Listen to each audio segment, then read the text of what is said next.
प्रिय विद्यार्थियों, आज हम कक्षा 11 हिंदी की पाठ्यपुस्तक आरोह भाग 1 के अध्याय 5 में वर्णित कवि भवानी प्रसाद मिश्र द्वारा रचित कविता घर की याद के अभ्यास प्रश्न हल करने जा रहे हैं। हमने घर की याद कविता को पिछले वीडियो में भाग 1 और भाग 2 में बहुत अच्छी तरह से पढ़ लिया है, इनके अर्थ को समझ लिया है और इन कविताओं को आत्मसात कर लिया है। तो आइए आज हम घर की याद कविता के प्रश्नोत्तर करने जा रहे हैं। पहला प्रश्न है, पानी के रात भर गिरने और प्राण मन के गिरने में परस्पर क्या संबंध है? रात भर गिरता रहा है, प्राण मन गिरता रहा है, खूब पानी गिर रहा है, बहुत पानी गिर रहा है, रात भर गिरता रहा है, प्राण मन गिरता रहा है। इसमें परस्पर क्या संबंध है? रात भर बारिश हुई है, खूब पानी बरसा है, बादल रात भर बरसते रहे हैं, उमड़ते रहे हैं, बादल आते रहे हैं, गर्जना करते रहे हैं, घुमड़ते रहे हैं। और ऐसे मौसम में, ऐसी परिस्थिति में कवि जो कि कारागार में बंद है, उसका मन भी, उसका प्राण भी उमड़ घुमड़ रहा है। उमड़ने घुमड़ने से मतलब यह है, प्राण मन के घिरने से मतलब यह है कि उसे अपने परिवारजनों की याद आ रही है, उसे घर की याद आ रही है, अपने परिजनों की याद आ रही है।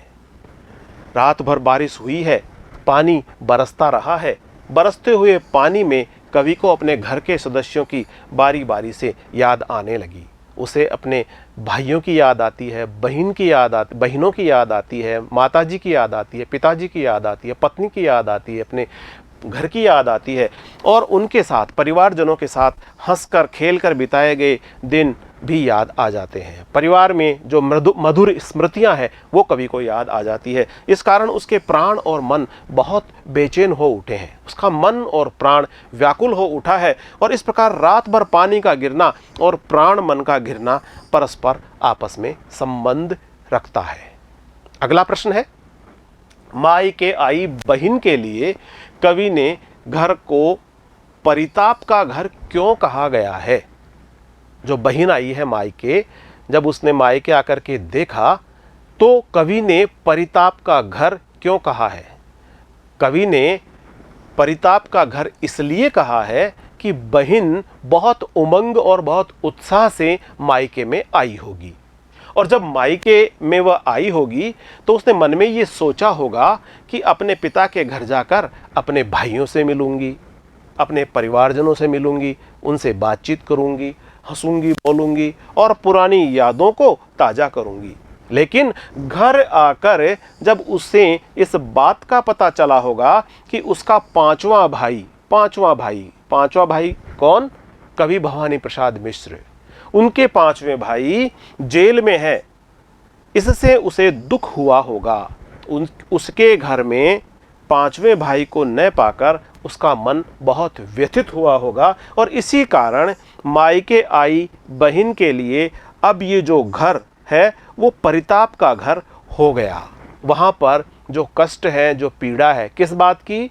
कि पांचवा भाई घर पर उपस्थित नहीं है, पांचवा भाई कारागार की यातना सह रहा है, पांचवा भाई मातृभूमि के लिए कारागार की यातनाएं सह रहा है। जब इस बात की जानकारी बहन को होगी तो वह बहुत ज़्यादा व्याकुल होगी, बहुत ज़्यादा व्यथित होगी और उसने अपने मायके को परिताप का घर कहा होगा। अगला प्रश्न है, पिता के व्यक्तित्व की किन विशेषताओं को उकेरा गया है? हमने देखा कि इस कविता में कवि भवानी प्रसाद मिश्र ने अपने पिता की बहुत सारी विशेषताओं को उद्घाटित किया है, उनको उकेरा है, उनको चित्रित किया है, उनके बारे में हमें जानकारी दी है, उनको हमें बताया है। किन किन विशेषताओं के बारे में बात करी है? कवि ने कहा है कि उनके पिता का शरीर बहुत बलिष्ठ था। पिताजी जिनको बुढ़ापा एक क्षण भी नहीं व्यापा, यानी वो शरीर से भले ही बूढ़े हो गए हों लेकिन फिर भी उनके शरीर पर वृद्धावस्था से संबंधित चिन्ह अभी नहीं दिखाई पड़ते। उनमें जोश है, स्फूर्ति है और उसी प्रकार से एक युवापन का भाव उनमें है। कवि के पिता 60 साल के होते हुए भी 60 साल के दिखाई नहीं पड़ते। वे शरीर से बलिष्ठ हैं, वे नित्य व्यायाम करते हैं और नित्य व्यायाम में 260 दंड लगाते हैं। आज गीता पाठ करके, दंड 260 करके, खूब मुगदर हिला लेकर, मूठ उनकी मिला लेकर, इस प्रकार के पंक्तियां हम कविता में पाते हैं। तो वे रोजाना 260 दंड लगाते हैं, दंड बैठक करते हैं, युवाओं की तरह दौड़ते हैं और खिलखिलाकर हंसते हैं। उनकी वाणी में बादलों की जैसी गर्जना है और उनके काम करने में तूफान जैसी तेजी है। शेर के आगे न बिचके, यानी उनके अंदर इतना साहस है, इतना उनके अंदर पराक्रम है, इतने निडर हैं, इतने निर्भीक हैं कि विषम से विषम परिस्थिति में भी वे नहीं डरते और उसका डटकर मुकाबला करते हैं। कवि कहते हैं कि मेरे पिताजी तो इतने निर्भीक, इतने निडर हैं कि वो तो शेर से भी नहीं डरते, शेर का भी मुकाबला करने में सक्षम है। वे निडर और साहसी हैं, वे मौत के सामने विचलित नहीं होते और शेर के सामने भी भयभीत नहीं होते। इस प्रकार कवि अपने पिता की इन विशेषताओं के बारे में बताते हैं कि वे साहसी हैं, वे निडर हैं, वे निर्भीक हैं, विपत्तियों का और चुनौतियों का डटकर मुकाबला करने वाले हैं, उनमें वृद्धावस्था जनित विभिन्न प्रकार की कमजोरियां और चिन्ह नहीं हैं, उनका हृदय और उनका शरीर और उनका मन उमंग, उत्साह और युवापन के जोश से भरा हुआ है। जब वे बोलते हैं तो उनकी वाणी का ओज, वाणी का जो दमदार लहजा, जिस प्रकार से बादल गर्जना करते हैं उस प्रकार का व्यक्त होता है और वे तूफान की तरह, तूफान की गति से काम करते हैं, तूफान की गति जैसी तेजी से काम करते हैं। संस्कारी हैं और स्नेही व्यक्ति हैं। कवि के पिता संस्कारी हैं और स्नेही व्यक्ति हैं। वे रोजाना गीता पाठ करते हैं। कविता में भी हमने पढ़ा है कि नित्य गीता पाठ करके और रोजाना व्यायाम करते हैं, दंड 260 करके, खूब मुगदर हिला लेकर, मूठ उनकी मिला लेकर, और इस प्रकार से वे नित्य गीता का पाठ करते हैं और वे अपने पुत्र पुत्रियों को बहुत अधिक स्नेह करते हैं, बहुत अधिक प्रेम करते हैं। पुत्र के जेल में होने से उसे याद करके उनकी आंखें नम हो जाती है। पुत्र उनके खुद के आदर्शों पर ही चल रहा है। खुद जो भवानी प्रसाद मिश्र हैं, उनके पिता एक आदर्श और सच्चे देशभक्त व्यक्ति हैं और इस प्रकार एक सच्चे और देशभक्त व्यक्ति का पुत्र निश्चित रूप से उनके आदर्शों पर चल करके ही असहयोग आंदोलन में जेल की यातना भुगत रहा है। वे सच्चे व आदर्श देशभक्त हैं, देश से अंग्रेजों का राज्य हटवाने के पक्षधर हैं। उन्होंने ही अपने 5वें पुत्र को देश के लिए संघर्ष करने की प्रेरणा दी है और उन्हीं की प्रेरणा, उन्हीं के मार्गदर्शन में आज उनका 5वां पुत्र असहयोग आंदोलन में कारावास में है, मातृभूमि की बेड़ियों को काटने के लिए, मातृभूमि को दासता से मुक्त करने के लिए। और इस प्रकार से हम कवि के पिता के व्यक्तित्व में इन सब गुणों को समाहित पाते हैं। अगला प्रश्न है, निम्नलिखित पंक्तियों में बस शब्द के प्रयोग की विशेषता बताइए। मैं मजे में हूं सही है, घर नहीं हूं बस यही है। इस बस के बारे में बताना है। किंतु ये बस बड़ा बस है, इसी बस से सब विरस है। तो निम्नलिखित पंक्तियों में बस शब्द के प्रयोग की विशेषताएं हमें बतानी है। मैं मजे में हूं सही है, घर नहीं हूं बस यही है, किंतु ये बस बड़ा बस है, इसी बस से सब विरस है। देखिए, यहां बस शब्द विशिष्ट क्रम में प्रयुक्त हुआ है। बस, इस बस का अर्थ है केवल या सामान्य सी बात।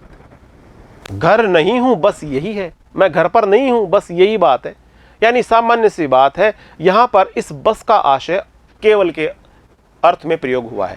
इसलिए घर नहीं हूं बस यही है का अर्थ है बात इतनी मामूली सी है कि मैं घर पर नहीं होकर जेल में हूं।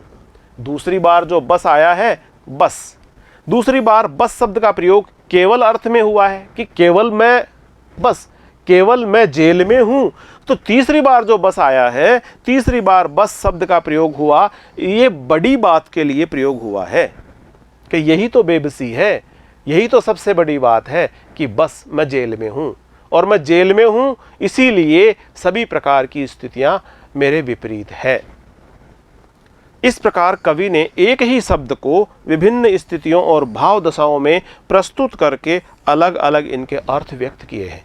और प्रिय विद्यार्थियों, जैसा कि हम जानते हैं, काव्य में एक ही शब्द का जब अलग अलग अर्थ हमें प्राप्त होता हो तो उसमें हम यमक अलंकार प्राप्त करते हैं। तो यहाँ पर इस बस का और इस बस का दोनों का अलग अलग अर्थ हमें प्राप्त हो रहा है, तो यहाँ हमें अलग यमक अलंकार भी देखने को मिलता है। कविता की अंतिम 12 पंक्तियों को पढ़कर कल्पना कीजिए कि कवि अपनी किस स्थिति व मन स्थिति को अपने परिजनों से छिपाना चाहता है। ऐसी कौन कौन सी बातें हैं कि कवि अपने परिजनों से उन बातों को छिपाना चाहता है जो अपने जेल प्रवास के दौरान उसे वहां पर भोगनी पड़ रही है। तो उन बातों के बारे में, कवि भारत छोड़ो आंदोलन में सक्रिय भाग लेने से कारावास में बंद है। वहां पर उसे घर की और अपने भाइयों की याद आती है। परिणाम स्वरूप उसके मन की पीड़ा बहुत बढ़ जाती है। जब उसका परिवार, उसके घर के सदस्य, उसके पिताजी, माताजी, उसके भाई, उसकी बहनें और उसकी पत्नी इत्यादि जब उसको याद आती है तो उसके मन की पीड़ा बढ़ जाती है। वह व्याकुल हो जाता है, वह भाव विभोर हो जाता है, उसके नेत्र सजल हो जाते हैं और आंखों में पानी भरकर वह उसके मन की पीड़ा बढ़ जाती है। और उसका विशेष लगाव अपने पिता से है। उनकी चिंता करके वह कभी कभी बहुत उदास भी हो जाता है। इसलिए जेल में अन्य लोग उसे बेगाने से लगने लगते हैं। वह अन्य लोगों से दूर दूर भागता रहता है। उनसे बात करने की बजाय एकांत में रहना और अपने परिवारजनों को याद में खोए रहना उसे पसंद है। इसके साथ साथ जेल में जो दी जाने वाली यातनाएं हैं उनको भी वह सहर्ष स्वीकार करते हुए उनको भोगने के लिए वो मानसिक और शारीरिक दोनों ही तरीके से तैयार और तत्पर है। परिणाम स्वरूप वह जेल में खोया खोया सा रहता है। वह सावन के माध्यम से संदेश भेजते समय अपने परिवारजनों से इस मन स्थिति को छिपाना चाहता है और वो सावन को संदेशवाहक के रूप में जब भेजता है तो खास तौर से इस बात की ताकीद करता है, इस बात के लिए वो चेतावनी देता है कि यहाँ कारावास में जितनी भी यातनाएं, जितने भी कष्ट कवि सहन कर रहा है उनके बारे में किसी भी प्रकार की जानकारी परिवारजनों को नहीं दे। यानी कवि सावन से इस बात की प्रार्थना कर रहा है कि जेल में प्राप्त विभिन्न प्रकार की यातनाओं और कष्टों की जानकारी वह उस कवि के परिवारजनों को, कवि के पिताजी, माताजी, भाई, बहनों इत्यादि को किसी को भी नहीं दे। ऐसी 5 रचनाओं का संकलन कीजिए जिसमें प्रकृति के उपादानों की कल्पना संदेशवाहक के रूप में की गई है। कवियों ने बहुत सारा काम किया है और इस कार्य में हम जो प्रकृति के उपादान हैं जिनके माध्यम से संदेशवाहक का काम किया है उनकी कुछ रचनाओं को लिख सकते हैं। भौरे और कौवे के माध्यम से संदेश भेजने की ये रचना जो मलिक मोहम्मद जायसी द्वारा रचित है, इसमें है पीयूषो कहेऊ संदेशड़ा, हे भौरा हे काग, सो धनि बिरहे जरी मुई, तेहिक धुआं हम लाग। पवन द्वारा संदेश भेजने के बारे में घनानंद कहते हैं, एरे वीर पौन तेरो सबे और गोन, बीरी तोसो और कौन, मने ढर कोही बानी दे। जगत के प्राण ओछे बड़े सो समान घन, आनंद निधान सुख दान दुखी यानि दे। जान उजियारी गुण भारे अंत मोही प्यारे, अब वे अमोही बैठे पीठ पहिचानी दे। बिरह बियाही मूरी आखियन में राखा पूरी, धूरी तिन पायन की हाहा नेकु आन दे। ये घनानंद की रचना जिसने प्रकृति को संदेश वाहक बनाया है। बादल को संदेश वाहक बनाने की जो कल्पना की है घनानंद का ही एक और हम पद का कुछ अंश देखते हैं।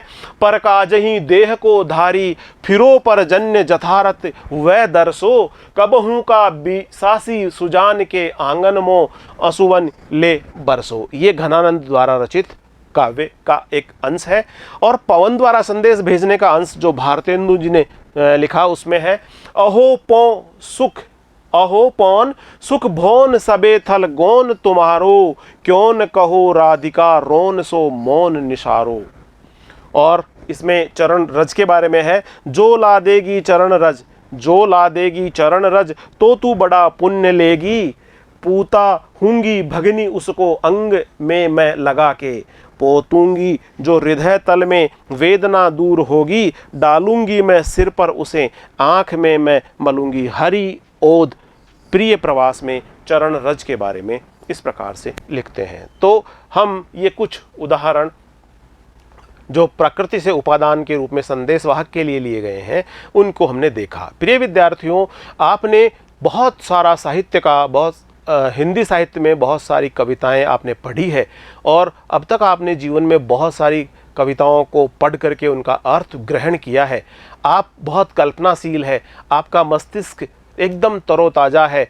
आप अपनी खुद के शब्दों में जो आपने इन कविताओं को पढ़कर अर्थ ग्रहण किया है उसके अनुसार आप अपने उत्तर लिखें।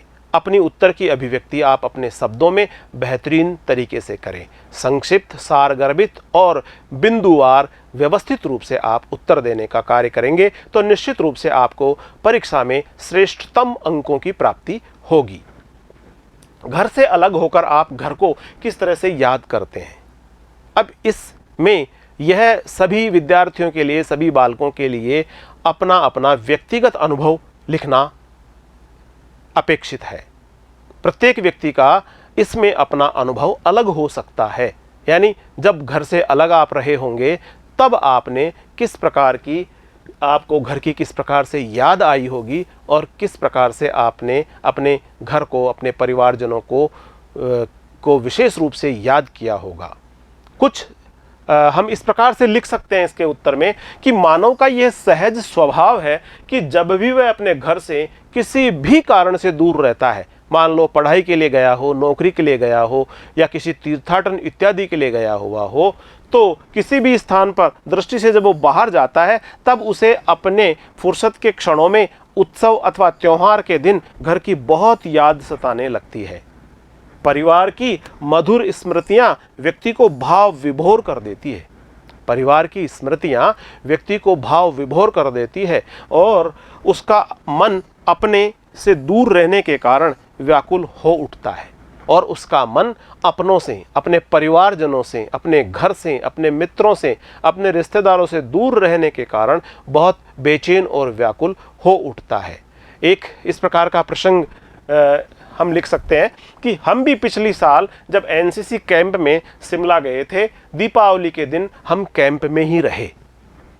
मन में उस दिन घर की बहुत याद आई थी क्योंकि दीपावली का त्यौहार होना, परिवारजनों के साथ दीपावली का त्यौहार बहुत हंसी उत्साह के साथ, उमंग के साथ, जोश के साथ मनाना, तो इस प्रकार का जो भाव था मन में बार बार यही आता था कि यदि हम भी आज के दिन, दीपावली के दिन, त्यौहार के दिन, उत्सव के दिन, हंसी खुशी के दिन घर पर होते तो मम्मी पापा के साथ, अपने भाई बहनों के साथ मिलकर के दीपावली का ये त्यौहार मनाते। गत वर्ष की तरह खूब पटाखे छोड़कर, खूब फुलझड़ियाँ छोड़कर, खूब मिठाई और पकवान खा करके और हम हंसी खुशी से इस त्यौहार को मनाते। उस दिन मुझे रात को नींद नहीं आई और मैं घर की यादों में ही खोया रहा। इस प्रकार से आप इसका उत्तर लिख सकते हैं। तो प्रिय विद्यार्थियों, इस वीडियो में आज हमने कक्षा 11 हिंदी की पाठ्यपुस्तक आरोह भाग 1 के अध्याय 5 में वर्णित कवि भवानी प्रसाद मिश्र द्वारा रचित कविता घर की याद के प्रश्नोत्तर हल किए हैं। अगले वीडियो में आपसे पुनः मुलाकात होगी। तब तक नमस्कार।